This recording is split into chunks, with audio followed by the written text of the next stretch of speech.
বাংলাদেশের রাজনৈতিক অঙ্গনে বর্তমানে সবচেয়ে উত্তপ্ত আলোচনার কেন্দ্রবিন্দু হয়ে উঠেছে আওয়ামী লীগের সম্ভাব্য প্রত্যাবর্তন।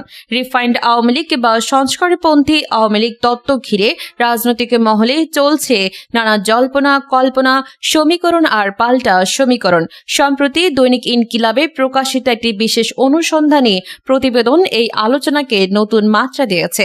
প্রতিবেদনটিতে উঠে এসেছে ভারতের কথিত দুটি প্রস্তাব, শিরিন শারমিন চৌধুরীর জামিন, সাবের হোসেন চৌধুরী সহ কয়েকজন নেতার ভূমিকা এবং আন্তর্জাতিক মহলের একাংশের সম্ভাব্য প্রেসক্রিপশন নিয়ে বিস্তারিত আলোচনা।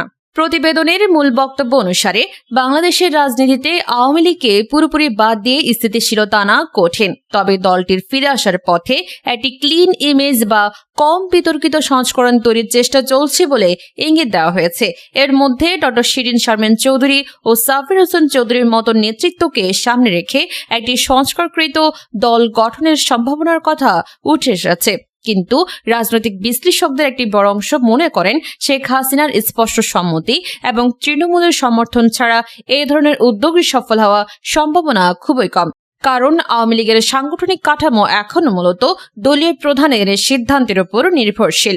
প্রতিবেদনে আরও দাবি করা হয়েছে যে দিল্লিতে অবস্থানরত শেখ হাসিনাকে ভারত দুটি বিকল্প প্রস্তাব দিয়েছে, হয় তিনি রিফাইন্ড আওয়ামী লীগ তত্ত্বে সম্মতি দেবেন, নয়তো তাকে কাতারে চলে যেতে হবে।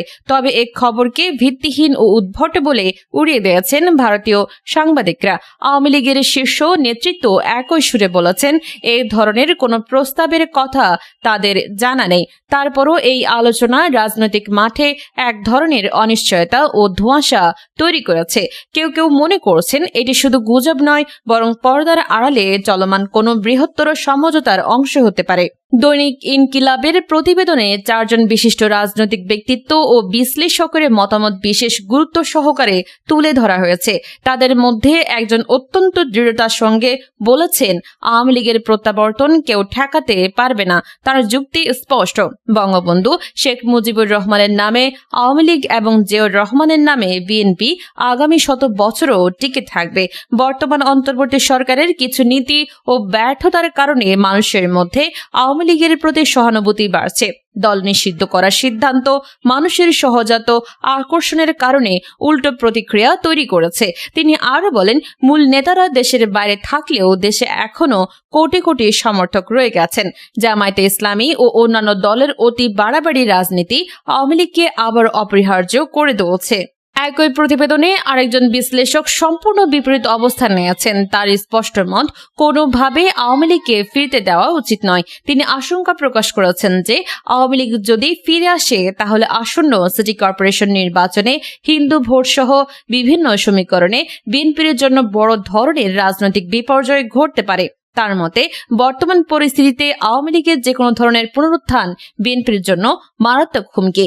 আরেকজন বিশিষ্ট আইনজীবী ও রাজনৈতিক ব্যক্তিত্ব আব্দুল বাকের মজুমদার স্থানীয় নির্বাচনে আওয়ামী লীগের সঙ্গে জামায়াত বা এনসিপির সম্ভাব্য ব্যাকডোর সমঝোতা নিয়ে উদ্বেগ প্রকাশ করেছেন। তিনি বলেছেন, গোপন আদাতের মাধ্যমে যদি আওয়ামী লীগকে কোনো ছাড় দেওয়া হয় তাহলে মাঠ পর্যায়ে বিএনপির অবস্থান দুর্বল হয়ে পড়বে। রাজনৈতিক বিশ্লেষকদের একটি বড় অংশ মনে করছেন আগামী স্থানীয় সরকার নির্বাচনে আওয়ামী লীগকে অংশগ্রহণের সুযোগ না দিলে তাদের বিশাল ভোট ব্যাংক বিএনপির বিপক্ষে চলে যেতে পারে। সেই ভোট জামায়াত বা এনসিপির পক্ষে যাওয়ার সম্ভাবনা রয়েছে। এমনটি হলে মাঠ পর্যায়ে বিএনপির জন্য বড় ধাক্কা হবে, কারণ আওয়ামী লীগের সাংগঠনিক শক্তি এখনো তৃণমূলে ব্যাপক। দলটির নিষিদ্ধ হওয়া সত্ত্বেও সমর্থকদের মধ্যে এক ধরনের প্রতিরোধী মনোভাব তৈরি হয়েছে। বাংলাদেশের বর্তমান রাজনৈতিক পরিস্থিতি এরশাদ আমলের চেয়েও বেশি অনিশ্চিত এবং আনপ্রেডিক্টেবল হয়ে উঠেছে। এস আলমের ব্যাংকিং খাতের নিয়ন্ত্রণ ফিরে পাওয়া, প্রভাবশালী আওয়ামী লীগ নেতাদের দ্রুত জামিন পাওয়া সহ বিভিন্ন ঘটনা পর্দার আড়ালের কোনো সমঝোতার ইঙ্গিত কিনা তা নিয়ে জনমনে প্রশ্ন দেখা দিয়েছে। অনেকে মনে করছেন এসব ঘটনা নিছক কাকতালীয় নয়, বরং আন্তর্জাতিক শক্তি ও দেশীয় কিছু অংশের মধ্যে চলমান নীরব আলোচনার ফল।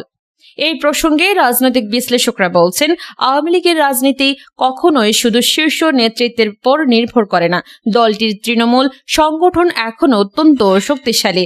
গত 15 বছরের শাসনামলে দলটির যে বিপুল জনসমর্থন তৈরি করেছিল তা একদিনে মুছে যাওয়ার নয়। অন্যদিকে বর্তমান অন্তর্বর্তী সরকারের কিছু সিদ্ধান্ত নিয়ে জনমনে অসন্তোষ বাড়ছে, বিশেষ করে অর্থনৈতিক স্থিতিশীলতা, চাকরি, ব্যবসা বাণিজ্য এবং নিরাপত্তা ইস্যুতে সাধারণ মানুষের মধ্যে হতাশা দেখা দিয়েছে।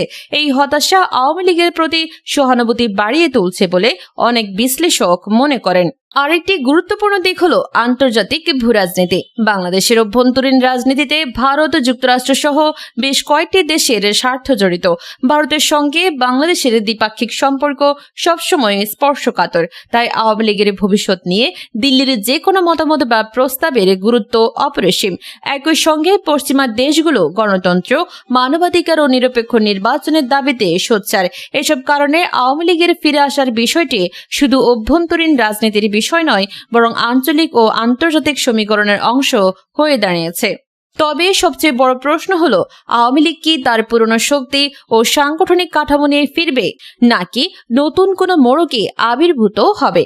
রাজপথের বাস্তবতা, জনমতের চাপ এবং আন্তর্জাতিক চাপের সমন্বয়ে কোনো পথে এগোবে তা এখনো অনিশ্চিত। কেউ কেউ মনে করেন, যদি দলটি সংস্কারের মাধ্যমে নিজেকে নতুন করে উপস্থাপন করতে পারে তাহলে জনসমর্থন ফিরে পাওয়া সম্ভব।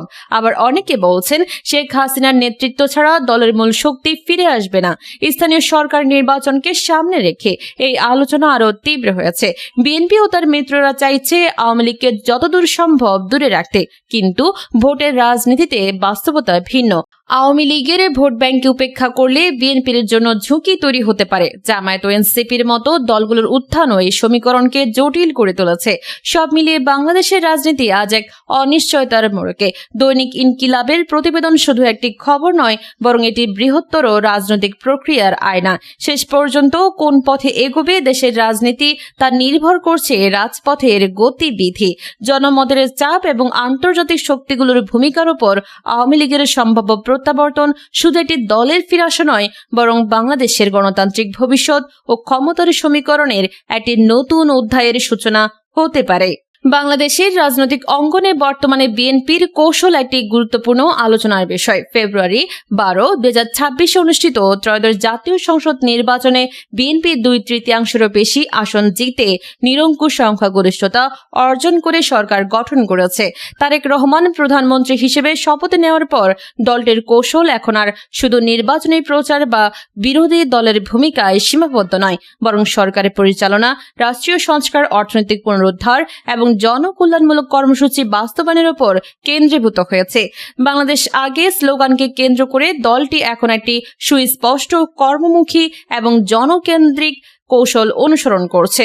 প্রতিবেদনটি প্রকাশের পর রাজনৈতিক মহলে ব্যাপক আলোচনা শুরু হয়। এতে দাবি করা হয়, আন্তর্জাতিক মহলের একটি অংশ কিংবা বিশেষ কোনো প্রভাবশালী শক্তি আওয়ামী লীগের একটি ক্লিন ইমেজ বা তুলনামূলক কম বিতর্কিত অংশকে সামনে নিয়ে দলটিকে নতুনভাবে রাজনীতিতে সক্রিয় করার পরিকল্পনা করছে।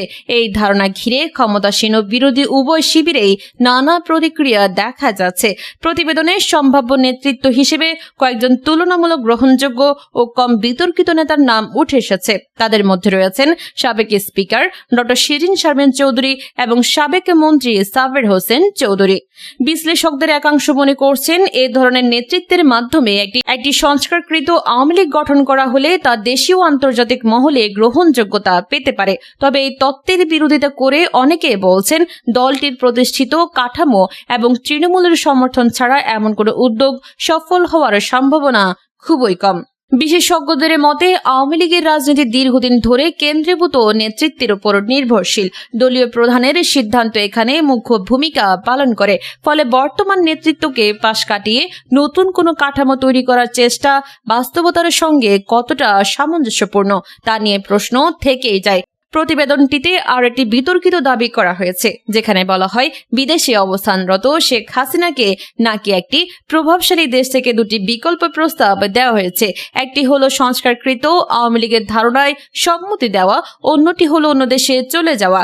যদিও এই দাবি ইতোমধ্যে সংশ্লিষ্ট পক্ষগুলো সরাসরি নাকচ করে দিয়েছে এবং একে ভিত্তিহীন বলে উল্লেখ করেছে। তবুও এই ধরনের আলোচনার কারণে রাজনৈতিক অঙ্গনে অনিশ্চয়তা আরও বেড়েছে।